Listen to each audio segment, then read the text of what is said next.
Halo sob, ketemu lagi sama Mimin di berita terkini MotoGP. Wow, kejutan nih, Acosta yang dirumorkan akan negosiasi dengan Yamaha nih. Apakah akan gantikan Rins atau Miguel Oliveira? Dan juga ada berita dari Yamaha yang Quartararo menyuruh Yamaha menghentikan pengembangannya. Kenapa? Dan Marc Marquez yang salah paham soal peraturan kemarin. Tapi kenapa nggak kena penalti? Dan Pecco adalah satu-satunya rider yang bisa kalahkan Marc Marquez. Benarkah? Dari segi apa? Kita bahas. Jangan sampai ketinggalan update tentang MotoGP dari TNT. Dengan cara ketik hashtag MotoGP di kolom pencarian agar kamu bisa mendapatkan pilihan berita menarik yang kamu cari. Acosta minta bos Pramac bicara dengan manajernya di tengah rumor mengenai masa depannya di MotoGP. Pedro Acosta mengirim pesan kepada Paolo Campinotti, bos Pramac Yamaha, dan memintanya untuk berbicara dengan agennya. Masa depan Pedro Acosta di MotoGP terus menjadi perbincangan di awal musim ini. Krisis hasil yang dialami KTM setelah masalah keuangannya di musim dingin telah memicu rumor tentang apa yang akan terjadi pada hiu dari Mazzaron itu. Banyak yang mengaitkan dengan kemungkinan pendekatan dari Ducati dan Pertamina Enduro VR46 karena hubungannya yang baik dengan Valentino Rossi. Meskipun sebenarnya itu bukan satu-satunya pilihan yang muncul. Sebagai konsekuensinya, setiap pernyataan dan tindakan pembalap Spanyol ini selalu menjadi perhatian. Karena dia adalah salah satu permata paling menarik yang bisa ditawarkan pasar dengan cara yang tak terduga. Perlu diingat bahwa dia memiliki kontrak dengan perusahaan yang berbasis di Mattighofen untuk musim 2025 dan 2026. Pada Grand Prix of the America terakhir di Austin, kamera Dyson menangkap percakapan yang menarik dengan pesan terakhir yang penting. Tokoh utamanya adalah Acosta sendiri dan kepala Pramac Racing Paolo Campinotti.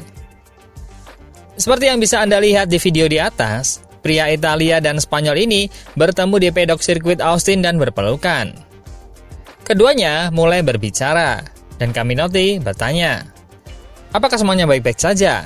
Acosta mengiyakan, dan Campinotti memeluknya lagi untuk mengatakan sesuatu yang tak tertangkap kamera.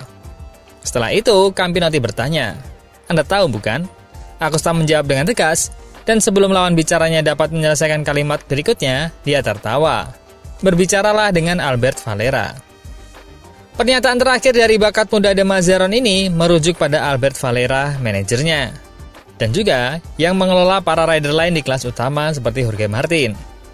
Jadi, dalam konteks di mana minat terhadap pembalap nomor 37 itu sangat tinggi, percakapan dengan bos Pramac yang tahun ini beroperasi sebagai tim satelit Yamaha dapat memiliki relevansi khusus, meskipun tentu saja masih bisa ditafsirkan.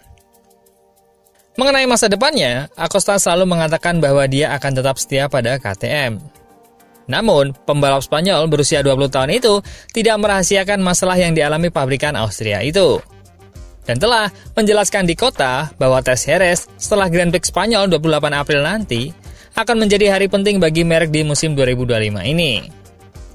Sebuah wacana yang juga didukung oleh salah satu pendatang baru Tech 3 Maverick Vinales. Mengenai apa yang dapat terjadi pada kliennya, Albert Valera sendiri berbicara pada motorsport.com menjelang MotoGP Amerika dan meminta ketenangan. Dengan mengatakan bahwa ini bukan waktunya untuk mencari jalan keluar dari KTM. Di sisi lain, dia juga menegaskan bahwa Acosta tetap berharap lebih dari RC16 di awal musim.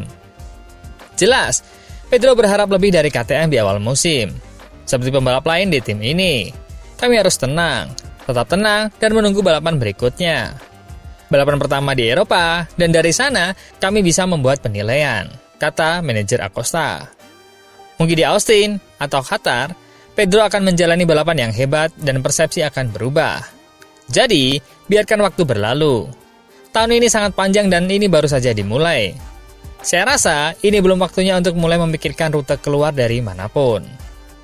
Tapi, dengan hasil di Amerika yang juga tak kunjung baik, bahkan Brad Binder yang tadinya di nomor 5 bisa keluar tiba-tiba dari balapan, kira-kira nih, Acosta bakal di Pramac atau gantikan Alex Rins jika memang benar akan ada negosiasi dengan Yamaha. Karena, seperti hanya Miguel Oliveira, adalah pembalap Yamaha yang kontraknya langsung dengan pabrikan, namun membalap untuk Pramac. Bisa jadi, jika di Pramac, pastinya akan berada di bawah naungan Yamaha langsung.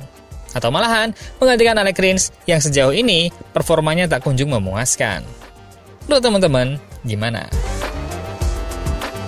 Berita kedua, Quartararo ingin Yamaha berhenti cari peningkatan hal terkecil dan menginginkan Yamaha harus menemukan basic motor untuk digunakan balapan. Fabio Quartararo tidak menjalani hari Minggu yang mudah di Austin. Setelah posisi ke-6 yang fantastis dalam sprint race sebagai yang terbaik dari yang lain. Semuanya tampak menunjukkan bahwa pembalap Prancis itu akan mampu mengulangi performa hebat dalam balapan panjang. Namun kenyataannya, semuanya menjadi kacau sejak awal. El Diablo jadi pembalap pertama yang terjatuh bahkan sebelum balapan dimulai, dengan air yang turun dengan deras di kota Austin. Quartararo terjatuh saat melakukan formation lap, yang dianggap sebagai kecelakaan yang aneh. Tidak ada kerusakan serius, baik untuknya ataupun motornya. Tapi, setelah mencapai pit box dengan bantuan Jack Miller, dia terpaksa mengikuti balapan dengan motor lain. Itu menyakitkan baginya, karena unit kedua memiliki sasis yang berbeda dan tidak memberi perasaan terbaik. Pembalap asal Prancis ini menjelaskan apa yang terjadi dan juga mengungkapkan bahwa motor yang digunakan mengalami masalah elektronik. Sesuatu yang juga memaksanya untuk konservatif dari yang diharapkan. Pada akhirnya, saya turun dengan motor yang tidak pernah saya kendarai sejak tes di Thailand, katanya kepada Kanal Plus Prancis. Kami mengalami masalah pada perangkat elektronik. Secara teori, motor mengatakan bahwa saya tidak akan bisa mencapai garis finish dengan bahan bakar yang saya miliki saat ini. Jadi, sejak lap 4 dan seterusnya, saya beralih ke mode Eco. Pada akhirnya, ternyata, sinyal itu adalah sebuah kesalahan. Banyak hal kecil yang terjadi, yang membuat balapan menjadi sangat buruk. Tapi ya, itu bisa terjadi. Saya akan mengambil sisi positifnya saja, dengan menjadi cukup cepat di akhir pekan ini. Quartararo menilai yang dia tunjukkan adalah 3/4 untuk kecepatannya di Circuit of the America kemarin. Tetapi berharap apa yang terjadi akan menjadi pelajaran bagi Yamaha. Pembalap nomor 20 itu tampaknya jelas bahwa untuk saat ini, pengujian di sisi motornya yang terdiri dari pergantian suku cadang untuk mencari peningkatan kecil, bahkan pada detail terkecil, harus dihentikan untuk sementara waktu. Tim harus membekukan pengembangan untuk sementara waktu, menggunakan satu motor sebagai basis untuk menemukan feeling sebelum pembaharuan yang lebih besar tiba. Sang juara MotoGP 2021 menjelaskan, sekarang, strategi kami adalah menggunakan dua sasis seperti yang kami biasa lakukan. Tapi menurutku, kami harus berhenti melakukan tes di setiap trek untuk melihat apakah motor lebih baik atau tidak. Kami harus memilih salah satunya dan bekerja atas dasar itu. Kami harus berhenti mencoba mencari perbaikan dalam detail yang terkecil. Kami tahu betul bahwa kami tidak kehilangan detail. Kami kehilangan banyak hal. Kami harus menetapkan dasar. Berhenti berpikir tentang keinginan untuk meningkatkan detail di atas segalanya. Berhenti mencoba hal-hal kecil selama akhir pekan balapan. Kami harus memiliki motor acuan dan membiasakan diri. Kecuali jika ada sesuatu yang benar-benar positif, kami akan mengubahnya. Yamaha membawa dua sasis yang berbeda ke Austin dengan harapan dapat melakukan perbandingan di lintasan selama Grand Prix. Tetapi kondisi cuaca yang sulit menggagalkan rencana tersebut. Berita ketiga, Marc Marquez ternyata salah paham soal aturan di kejadian Amerika kemarin. Tapi mengapa bisa lolos sanksi? Race Direction konfirmasi kekacauan yang dipicu oleh Marc Marquez di Austin. Kebingungan menyelimuti setiap sudut Circuit of the America ketika Marc Marquez menyadari bahwa dia telah membuat kesalahan dalam memilih ban untuk memulai balapan. Dengan waktu yang kurang dari 1 menit sebelum putaran pemanasan, pembalap Spanyol itu meninggalkan Ducatinya di grid dengan kompon strip untuk kondisi basah dan bergegas ke garasi untuk menggunakan prototipe kedua yang dilengkapi dengan ban slick untuk kondisi kering. Melihat pembalap nomor 93 itu meninggalkan posisinya dan motornya, sebanyak 9 pembalap lainnya mengikuti. Hal itu menciptakan kegaduhan yang luar biasa, dengan orang-orang berlarian ke sana kemari di pit lane seperti ayam tanpa kepala. Motorsport.com memahami bahwa kegaduhan tersebut menyebabkan banyak ketegangan dan perbedaan pendapat di kantor Race Direction, yang berakhir dengan bendera merah yang menetralisir semua yang telah terjadi hingga saat itu, dan kemungkinan hukuman bagi mereka yang bertanggung jawab atas kekacauan tersebut. kami mengeluarkan penundaan start karena masalah keselamatan. Mengingat jumlah rider, motor, dan personel di pit lane tidak mungkin untuk memulai lap pemanasan, ujar Mike Webb, race director. Memulai ulang adalah cara paling aman untuk merespon situasi yang belum pernah terjadi sebelumnya. Kami akan meninjau situasi ini bersama tim dan merevisi peraturan. Yang paling lega dengan keputusan tersebut adalah Marc Marquez, yang baginya strategi karambol tersebut berjalan dengan baik. Saya mencoba memprovokasi pembalap lain untuk mengikuti saya dan itu berjalan dengan baik. Saya tahu bahwa jika lebih dari 10 pembalap mengikuti saya, maka start akan dibatalkan. Dan itulah yang terjadi. Untuk membenarkan tindakannya, Marc Marquez menekankan resiko yang terlibat dalam strateginya dan memungkinkan penalti yang akan diterimanya jika 9 pembalap itu tidak mengikutinya. Saya akan start dari posisi terakhir, tapi dengan ban yang tepat. Dan itu akan menghemat waktu saya dibandingkan dengan harus mengganti motor. Namun, interpretasi pembalap bernomor 93 ini dan timnya terhadap situasi tersebut ternyata salah. Bagian dari peraturan olahraga yang menjelaskan hal tersebut adalah pasal 1.18.7. Merujuk pada prosedur start tepat sebelum putaran pemanasan, ketika rider meninggalkan grid karena alasan cuaca. Persis seperti yang dilakukan Marc Marquez di Circuit of the America. Pembalap yang melakukan pergantian ban karena alasan cuaca saat ini akan memulai lap pemanasan dari pit lane, mengambil posisi grid kualifikasi, dan harus menjalani penalti ride-through jika diinstruksikan oleh race direction. Biasanya dalam 3 lap balapan pertama. Demikian bunyi peraturan tersebut, yang diamandemenkan secara khusus setelah GP Argentina 2018, di mana Jack Miller mendapati dirinya sendirian di grid, sementara yang lain berkerumun di pit lane. Perubahan ini diterapkan agar tidak merugikan mereka yang memilih ban yang tepat sejak awal. Di Austin, Enea Bastianini, Brad Binder, dan Ai Ogura siap untuk memulai balapan dengan ban slick. Dengan demikian, Marquez seharusnya dapat penalti ride-through. Tapi tiba-tiba bendera merah dikibarkan, yang menetralisir semua yang telah terjadi hingga saat itu, dan memaksa prosedur start baru. Nah, yang jadi protes tim dan rider yang sudah memilih ban slick kemarin adalah, mengapa ketika GP Argentina 2018 tidak ada red flag, dan kemarin red flag? Mengapa keputusan itu begitu cepat padahal kondisinya tidak dalam bahaya? Kecuali yang awalnya kering tiba-tiba hujan, maka penundaan adalah hal yang wajar. Namun jika sebaliknya, mengapa keputusan itu bisa keluar? Karena dengan begitu, sangat merugikan para rider yang tidak salah memilih ban, dan menguntungkan rider yang salah memilih ban. Dan apakah ini adil?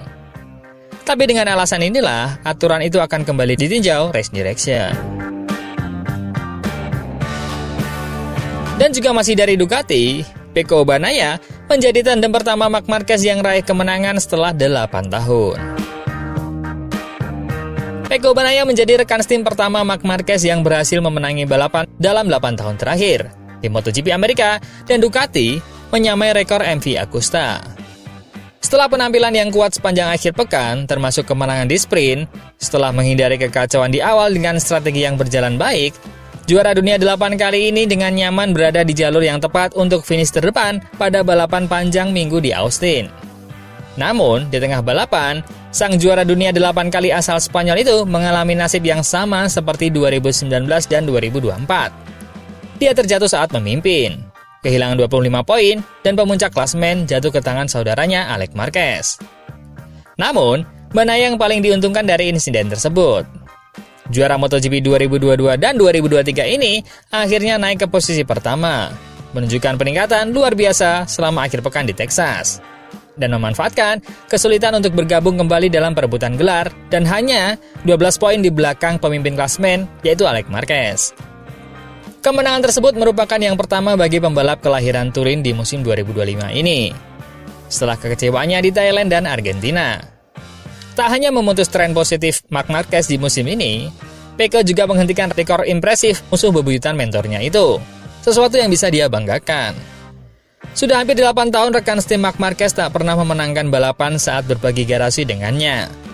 Rekan terakhir yang melakukannya adalah Dani Pedrosa pada Grand Prix Valencia tahun 2017, di mana Marc Marquez finish posisi ketiga untuk meraih gelar juara dunia MotoGP ke-6-nya, mengalahkan Andrea Dovizioso. Itu juga merupakan kemenangan terakhir bagi sang samurai di kelas utama. Dalam hal pencapaian merek, Grand Prix Amerika belum mengesahkan kesetaraan rekor bersejarah lainnya. Kemenangan beruntun terbanyak kedua dalam sejarah kelas utama. Di Austin, Ducati kalah untuk terakhir kalinya dari Aprilia yang dimenangkan Maverick Vinales. Dan di Austin juga, mereka menyamai angka tersebut. Tim Borgo Panigale meraih 20 kemenangan beruntun, sama dengan pabrik Italia lainnya. MV Agusta dengan Giacomo Agostini yang legendaris antara 968 dan 969. Mereka kini hanya kalah unggul dari Honda yang memenangkan rekor sepanjang masa dari 90-an dengan 22 kemenangan. Masih harus dilihat apakah Marc Marquez yang akan meraih kemenangan ke-21 di Qatar. Sebuah lintasan di mana Pecco Bagnaia memiliki harapan yang besar untuk mengulangi kesuksesannya. Jika pembalap Catalan itu berhasil, maka dia akan menjadi pembalap Spanyol dengan kemenangan terbanyak dalam sejarah kejuaraan dunia setelah menyamai rekor 90 kemenangan Angel Nieto di Argentina.